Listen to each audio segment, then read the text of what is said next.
We're joined today by the President of the European Council right here at the Dead Sea, where the Urgent Humanitarian Response for Gaza conference just took place. Welcome. It's very nice to see you today. What commitments is the EU prepared to announce after this conference? Two elements. Since day one, we've decided to support all those who are mobilized on the ground to support the people in need in Gaza. We've already mobilized more than 800 million euros in assistance. We are also working to coordinate the supply of humanitarian assistance on the ground. We are working with our member states. We are working with the UN agencies. We have seen, for instance, when there was this attempt to consider UNRWA as a terrorist organization, that we cannot accept something like that, and we also would like to pay tribute to the role and the work of the humanitarian workers, and many of them they pay the ultimate price. It means that this strong support from the EU is extremely important, because this is the best way to counter all those who are trying to undermine the role of UNRWA, for instance. This is one important element, but fundamentally we know that this is fundamental to think what will be the situation the day after and to prepare the day after.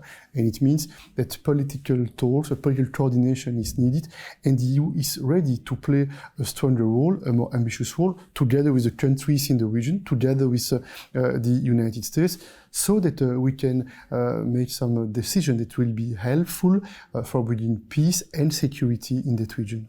How should the international community address the underlying causes of this aggression to prevent further harm and suffering? I think there are fundamental principles based on the international humanitarian law, and each civil life matters, and that's why our common responsibility is to act first, to put in place this ceasefire, to implement this urgent ceasefire, point one, to facilitate the humanitarian access. This is absolutely fundamental for the people, and especially for the children, for instance, to get access to their basic needs.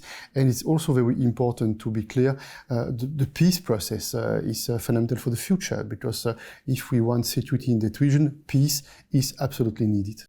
How can the outcomes of this conference translate into effective on-the-ground support for the people of Gaza? I think that this conference is an occasion to mobilize more support, more financial support, and also more political support. In the short term, this is absolutely fundamental to help the people in need, point one. It's also important to put more international pressure for making possible this ceasefire.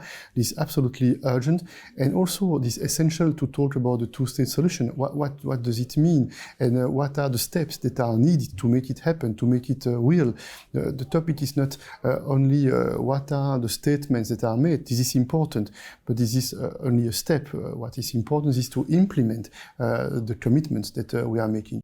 How can the EU leverage its strategic position and influence to prevent and alleviate the harm and suffering on Gazan civilians? On the EU side, the history of this political project is founded on human dignity, on international cooperation, rule of law, and international law.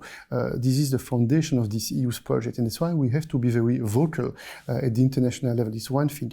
But if I'm more operational, there are two elements I would like to mention. On the one hand, the EU is the main economic partner of Israel, and on the other hand, the EU is the main donor and supporter of the Palestinian Authority.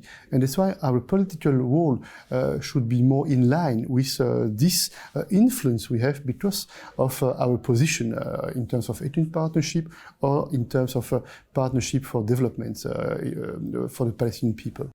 Are you looking for new ways of cooperation with Jordan to help Gaza, especially after this conference? Jordan is playing a very fundamental role, and we commend the role played by the King of Jordan, by the authorities of Jordan, and we will continue to support Jordan as much as we can, because we know that the challenges they face are extremely complex, extremely difficult, and the stability of Jordan is also the stability of that region and the stability of the relationship between the EU and that region. And that's why with the King we have the occasion on a very regular basis to assess our bilateral partnerships and to see what we can do to improve and to deepen this partnership for the benefit of the people in that country, but also for the benefit of the stability in that region.